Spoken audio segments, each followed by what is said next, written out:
کینہ چوری سے بڑا، کینہ سارے جرائم سے بڑا. آپ دیکھو زانی بخشا جا رہا ہے آج کی رات، چور بخشا جا رہا ہے آج کی رات، اور کینہ رکھنے والا بخشا نہیں جا رہا ہے. اور میں نے دیکھا کہ داڑیاں بڑی بڑی ہے، 5 وقتہ نمازی ہے، حاجی ہے، عمرہ کرنے والے ہیں، لیکن دلوں میں کینہ ہے. اب دلوں کا کینہ کیسے پتہ چلتا ہے؟ آسان بات، کسی کی نعمت دیکھیں فوراً اس کے خلاف کمنٹ کریں، کینہ ہے. کسی کو اچھے دن میں دیکھیں فوراً اس کے بارے میں بری باتیں کہنے لگے، کینہ ہے. بلکہ 4 دوست رہتے ہیں، ایک اٹھ کر کے چلا جاتا ہے تو 3 مل کر کے اس کی برائی کرتے ہیں، کہیں نہ کہیں اس کے لیے دل میں کینہ ہے. کینہ مت رکھو دل میں، اس سے کوئی عبادت، بلکہ جو دل میں کینہ رکھتے ہیں مرتے وقت ان کی زبان پہ کلمہ بھی جاری نہیں ہوتا. اس لیے آج کی اس مبارک رات کا سب سے بڑا پیغام یہ ہے کہ اپنے دلوں سے کینہ نکالیے اور کوشش کیجئے کہ ہمارا دل ہر مسلمان کے لیے پاک و صاف رہے. یہ دل جب پاک و صاف رہے گا، دیکھو دنیا میں کوئی انسان ایسا نہیں ہے جو گنہگار نہ ہو. گناہ رکاوٹ نہیں بنتے دعا کی قبولیت میں. دعا کی قبولیت میں جو چیز رکاوٹ بنتی ہے وہ کینہ بنتی. یا تو پیٹ کا حرام لقمہ دعا میں رکاوٹ بنتا ہے قبولیت میں، یا تو دل کا کینہ رکاوٹ بنتا ہے قبولیت میں. اس لیے ہمیں چاہیے کہ ہم اپنے دلوں سے کینہ نکالیں.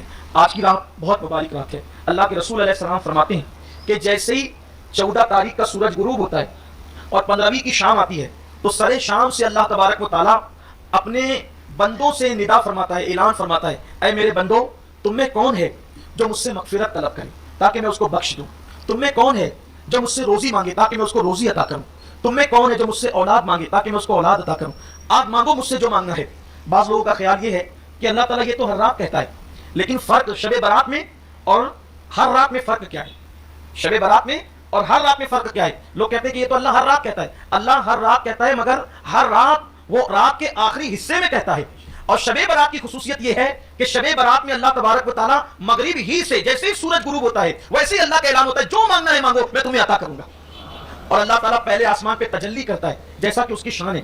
یعنی عوام کی زبان میں اللہ تبارک و تعالیٰ پہلے آسمان پر نزول اجلال فرماتا ہے. پہلے آسمان پر جلوگر ہوتا ہے اپنی شان کے لائق، آسمان دنیا پر جلوگر ہوتا ہے اپنی شان کے لائق. اس کے انوار و تجلیات کی خصوصی توجہ ہوتی ہے آسمان دنیا پر، اور اللہ تعالیٰ اپنے بندوں سے کہتا ہے آج تم مجھ سے جو مانگو گے میں تمہیں عطا کروں گا. لیکن مانگنے والوں کو چاہیے کہ وہ یقین سے مانگے. اور اللہ کا شکر ہے کہ آج ہم اللہ کی بارگاہ میں مانگنے کے لیے آئے ہیں. انشاءاللہ ضرور ملے گا، لیکن یقین سے مانگے گا، پورے وثوق سے مانگے گا، اللہ تعالیٰ کی طرف پوری توجہ اور لو لگا کر کے مانگے گا، اللہ ضرور عطا فرمائے گا. میرے آقا صلی اللہ علیہ وآلہ وسلم کے دیوانوں، لیکن آج ہم سب سے پہلے اللہ کی بارگاہ میں رجوع کریں گے، توبہ کریں گے. دیکھیے بہت سارے لوگ ایسے ہیں جو یہ سوچتے ہیں کہ بھئی اللہ تو کریم ہے، اللہ تو رحیم ہے، ہم کچھ بھی کریں وہ ہمیں معاف کر دے گا. لیکن ایک بات آپ سے کہنا چاہتا ہوں، بے شک اللہ کریم بھی ہے، رحیم بھی ہے، 70 ماؤں سے زیادہ اپنے بندوں سے وہ پیار بھی کرتا ہے.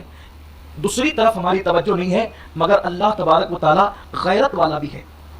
اور اس کی غیرت کا عالم یہ ہے کہ اگر معصوم جس کو اس نے اپنے ہاتھوں سے بنایا اور اس معصوم ذات کو فرشتوں سے سجدہ کروایا اور اپنا خلیفہ بنایا، اگر ان سے ایک لغزش پیغمبرانہ ہوتی ہے تو اللہ تعالیٰ آدم علیہ السلام کو اپنی غیرت کی وجہ سے جنت سے نکال دیتا ہے. اور آدم علیہ السلام 200 سال تک روتے رہتے ہیں، اللہ تعالیٰ کوئی جواب نہیں دیتا. تو کیا اس سے ہمیں عبرت نہیں ملتی کہ جو اس کے محبوب اور مقبول بندے ہیں اگر وہ ایک لغزش پیغمبرانہ کرے، ایک خطا اجتہادی کرے، ان سے ہو جائے وہ بھی کسی حکمت کے تحت، تو 200 سال تک وہ روتے ہیں پھر بھی ان کو کوئی جواب نہیں ملتا، تو ہم جیسے پاپی گنہگار سیاہکار ہمارا کیا حال ہوگا؟ ہم اللہ کی بارگاہ میں کیوں گڑ گڑاتے نہیں؟ دیکھو اللہ تعالیٰ تو بہت غیرت والا ہے، لیکن اس کے محبوب صلی اللہ علیہ وآلہ وسلم کی غیرت سے اللہ کی غیرت کا اندازہ لگاؤ. ہم سوچتے ہیں حضور ہم سے ہمیشہ راضی رہیں گے، اللہ ہم سے ہمیشہ راضی رہے گا، لیکن حضور علیہ السلام تو ہم جیسے لوگوں کی کوئی اوقات اور حیثیت ہی نہیں. حضور علیہ السلام تو چھوٹی چھوٹی لغزشوں پر صحابہ سے بھی ناراض ہو جاتے تھے، صحابہ سے بھی ناراض ہو جاتے. اگر حضور ہم سے ناراض ہو جائیں تو کیا ہوگا؟ ہم نے تو کتنے گناہ کیے ہیں، حضور کیسے چھوٹی چھوٹی لغزشوں پہ ناراض ہوتے ہیں ذرا دیکھیں. ایک صحابی ہیں، پہلی بات تو یہ یاد رکھنا چاہیے کہ صحابی اس ہستی کو کہتے ہیں کہ انبیاء کے بعد سب سے بڑا مرتبہ اگر روئے زمین پر کس کا ہے تو وہ صحابہ کا ہے. کوئی ولی، کوئی کتب، کوئی غوث، کوئی ابدال کسی صحابی کے مرتبے کو نہیں پہنچ سکتا، یہ صحابی کا مرتبہ ہے. لیکن ان سے چھوٹی چھوٹی لغزشیں ہوئی، حضور ناراض ہو گئے. اور کیسے ناراض ہوئے؟ منہ پھیر لیا کرتے تھے. روایت میں آتا ہے ایک صحابی سونے کی انگوٹھی پہن کر آئے، سونے کی انگوٹھی پہن کر آئے اور حضور علیہ السلام کو سلام کیا. آقا علیہ السلام نے سلام کا جواب نہیں دیا بلکہ منہ پھیر لیا. حضور علیہ السلام نے منہ پھیر لیا. جتنے میرے بھائی سن رہے ہیں، میری بہنیں اگر اپنے گھروں میں بیٹھ کر سن رہی ہے، میں ان سے پوچھنا چاہتا ہوں مرتبہ کیا ہے؟ صحابی. لغزش کیا ہے؟ سونے کی انگوٹھی.